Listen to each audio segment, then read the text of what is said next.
안녕하세요. 일신사입니다. 저희 채널에는 신박한 사연들이 많이 있으니 많은 분들의 구독 부탁드립니다. 이번 사연은 새언니에게 효도를 강요하는 철딱선이 없는 꼰대 신우에게 빅엿을 선사한 새언니의 사연인데요. 함께 보시겠습니다. 안녕하세요. 무개념 신우에 대한 이야기가 생각보다 많네요. 저도 비슷한 신우가 있거든요. 저도 제 신우 얘기 좀 해보려고 이렇게 글을 써봅니다. 저는 결혼 3년 차이고 나이는 30입니다. 남편은 저보다 3살 많고요. 저는 태어난 지 얼마 안 되어서 아빠가 돌아가셨어요. 엄마 혼자 저를 키우셨고요. 엄마 혼자 일을 해서 저와 둘이 생활을 하며 살았기 때문에 가정 형편이 좋지 않았습니다. 저는 공부를 잘하지도 못했고 가정 형편상 대학은 꿈꾸기조차 어려워서 실업계 고등학교를 나와서 고3 2학기 때 취업을 하고 그때부터 결혼 전까지 엄마에게 효도랍시고 열심히 살다가 결혼했습니다. 직장 선배가 좋은 남자 있다며 저에게 잘 어울릴 것 같다고 소개해준 남자가 신랑이에요. 덩치도 크고 우락부락하게 생겼는데 저만 바라보고 너무너무 잘해주는 사람입니다. 아이는 아직 없고 2년 정도 후에 아이를 가질 생각이에요. 회사에서 외근을 나가야 하는 일이 많아졌습니다. 저는 어렸을 때 교통사고를 당한 적이 있어서 차를 무서워합니다. 그런 이유로 면허를 따지 못했어요. 그래서 외근을 나갈 일이 있으면 타고 나가도 되는 회사차가 있지만 저는 대중교통을 타고 다닙니다. 교통사고 후유증으로 허리가 좋지 않은데 외근을 다닐 때 버스나 지하철에서 오래 서 있는 경우가 많으니 허리가 더 안 좋아졌어요. 그래서 외근이 없는 회사로 이직을 하게 되었습니다. 이직을 하는 과정 중간에 한 달이라는 생각지도 못했던 휴가가 생겼는데요. 시부모님은 처음 배웠을 때부터 저에게 엄청 잘해주셨습니다. 홀어머니 밑에서 외동으로 자랐다는 말을 듣고 저를 보자마자부터 우리 딸이라 하시면서 찾아뵈면 아무 일도 못하게 하시고 시어머니께서 직접 맛있는 거 해주셨어요. 아니면 외식을 하러 가자고 하셨고요. 시아버지께서는 제가 허리가 안 좋아서 이직한다는 말씀을 듣고 허리에 좋다는 한약을 지어서 보내주셨습니다. 몸에 좋다는 음식들을 택배로 보내주시기도 하고 마사지 받으라고 돈도 보내주셨어요. 명절에 시부모님은 장사 특성상 바쁘신 분들이기도 하지만 명절이면 혼자 계시는 엄마 보고 오라고 배려해 주셨습니다. 시부모님의 배려로 제가 엄마 집에 갔다가 시댁으로 가겠다고 연락드리면 당신들도 쉬신다고 힘든데 뭘 오냐면서 오지 말라고 하시는 분들이세요. 시부모님은 장사를 하십니다. 금토일 3일이 엄청 바쁘세요. 저는 쉬는 한 달 동안 19살 때부터 정신없이 일만 하고 살았으니 푹 쉬어보자 하는 마음으로 그동안 못했던 취미생활도 하고 친구들 만나서 수다도 떨고 엄마랑 같이 쇼핑도 하고 그랬어요. 그런데 시어머니께서 계단을 내려오시다가 무릎을 심하게 삐끗하셔서 병원에 입원하셨습니다. 다행히 인대파열까지는 안 갔다고 해서 안도의 한숨을 내쉬었습니다. 신랑과 시어머니 병문안을 갔다가 시아버지 혼자 일하고 계신 가게로 갔어요. 가보니 신우도 있더라고요. 참고로 신우는 27살 얄밉고 못생긴 직장인입니다. 결혼 전부터 오빠 부부를 이것저것 간섭하고 자기 부모님께 효도해라, 며느리가 잘해야 한다 하는 어린 꼰대 같은 스타일입니다. 신우가 원래 어려서부터 뚱뚱하고 못생긴 아이였는데 다이어트를 해서 살이 엄청 빠져서 마르고 못생긴 아이가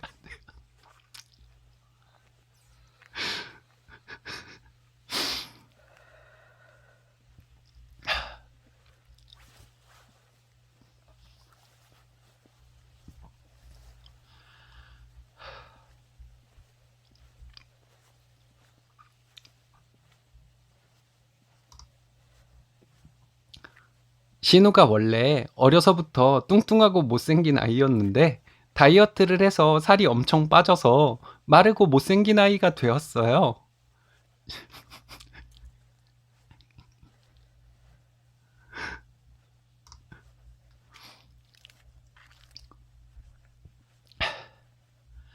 신우는 다이어트 성공했다고 엄청 자부심을 느끼는 듯한 행동을 많이 했습니다. 저는 보통 체형인데 맛있는 거 먹는 것을 엄청 좋아해요. 그래서 신랑과 맛있는 거 먹으러 가면 음식 사진을 인스타에 올리곤 하는데 신우가 그 사진을 보면 저에게 톡으로 새언니, 이런 거 먹으면 살쪄. 살찌면 오빠가 안 좋아해. 관리해야지. 이런 식으로 말했습니다. 진짜 시부모님 같은 인격자 밑에서 어떻게 이런 딸이 태어났나 하는 생각이 자주 들곤 했어요. 어쨌든 시어머니께서 병원에 계시니 시아버지 혼자서 일을 하시기가 많이 힘들게 되었습니다. 제가 종종 주말에 가서 일을 도와드리곤 했는데 시부모님 두 분이서 하시기에도 약간 벅찬 정도였습니다. 시아버지, 우리 부부, 신우, 이렇게 다 모인 김에 얘기를 좀 했어요. 알바를 쓰기에는 일이 익숙하지 않은 사람이 별 도움이 안 될 것 같다. 가끔 일 도와주시러 오셨던 시어머니 친구분들께 도움을 요청하는 것이 나을 것 같다. 등의 얘기를 하고 있었는데, 신우가 뜬금없이 새언니 쉰다며? 그럼 새언니가 아빠 도와주면 되겠네. 라고 하길래 신랑이 야, 네 새언니 허리 때문에 이직하는 과정에서 쉬는 건데 여기 와서 일하다가 무슨 일 날 줄 알고 그런 소리라냐? 했어요. 시아버지께서 아니다. 그냥 아르바이트생 구해서 하면 되는데 뭘? 이렇게 말씀하셨습니다. 그랬더니 마르고 못생긴 신우가 아빠, 며느리 이럴 때 쓰지 언제 써? 새언니, 이럴 때 아니면 언제 효도하겠어요? 쉬는 동안 여기 나와서 일이나 해요. 이러는 거예요. 신랑이 무슨 며느리가 효도를 해? 효도는 너랑 내가 하는 거지. 라고 신우에게 뭐라고 했습니다. 그랬더니 신우가 언니는 왜 말이 없어요? 나서서 일한다고 해야지. 언니 나이 먹고 생각이 참 없네. 라고 했습니다. 제가 신우에게 얘기했어요. 아가씨, 부모님한테 매달 용돈은 드려요? 매일 전화는 드려요? 아니면 2, 3일에 한 번이라도 전화 드려요? 그것도 아니면 부모님 여행이라도 한번 보내드려 봤어요? 하니 신우는 아니, 내가 아직 어려서 그런 거 못한 거지. 라는 식으로 변명하듯 말하더군요. 그래서 제가 그래요? 아가씨 나이가 어려서 용돈 안 드릴 수 있다 쳐요. 여행 같은 거 보내드리지 못한다고 쳐요. 그럼 전화는 왜 안 해요? 인스타 보면 맨날 친구들이랑 비싼 술집 가서 술 먹고 여행 가던데 그런 거 한 번 안 하면 부모님 옷 한 벌 사드릴 수 있는 거 아니에요? 그런 게 효도예요. 라고 했습니다. 제 말에 신우는 어버버하고 신랑은 키득키득 웃더군요. 시아버지는 아무 말씀 없으셨는데 저를 쳐다보시면서 더 하라고 눈짓을 보내시더라고요. 아가씨, 나 처음 봤을 때부터 효도효도거렸는데 먼저 효도하고 나한테 효도하라는 말을 하세요. 저 허리 안 좋아서 주 3회 물리치료 받는데 주말엔 와서 일 도와드릴게요, 아버님. 지금까지 부모님은 안중에도 없고 술이나 마시러 다녔으니 아가씨도 이참에 효도 좀 하세요. 지금 놀고 있으니까 평일에는 여기 와서 일이나 해요. 라고 깐깐하게 말했습니다. 그랬더니 신우왈 내가 왜 일을 해? 친구랑 약속 있어서 안 돼. 하길래 제가 친구가 먼저예요. 부모님이 먼저예요. 했더니 또 어버버. 신랑이 새언니 말이 맞다. 넌 언제까지 그렇게 철딱서니 없게 살 거니? 이 기회에 태어나서 처음으로 사람 구실 좀 해라. 라고 하길래 제가 자기야, 그래도 그렇지. 동생한테 말이 너무 심하잖아. 아가씨, 오빠가 없는 얘기 한 것도 아니니까 너무 기분 나빠하지 마세요. 라고 했습니다. 그리고 얘기 끝나고 시부모님 가게에서 나오는데 시아버지 나오셔서 저희 잘 가라고 활짝 웃으시며 인사해 주시길래 시아버지께 손가락 하트 날려주고 돌아왔습니다. 다음날 병원에 계신 시어머니께서 전화를 하셨는데 땡땡이한테 이러이러한 얘기했다며? 잘했어. 큰우무기 집에 철 좀 들어야 할 텐데. 하면서 전화를 끊으셨어요. 신우가 지금까지 한 짓들에 비하면 완전 사이다는 아니지만 앞으로 신우를 또 볼 테니 볼 때마다 엿 한 번씩 날려주려고요. 감사합니다.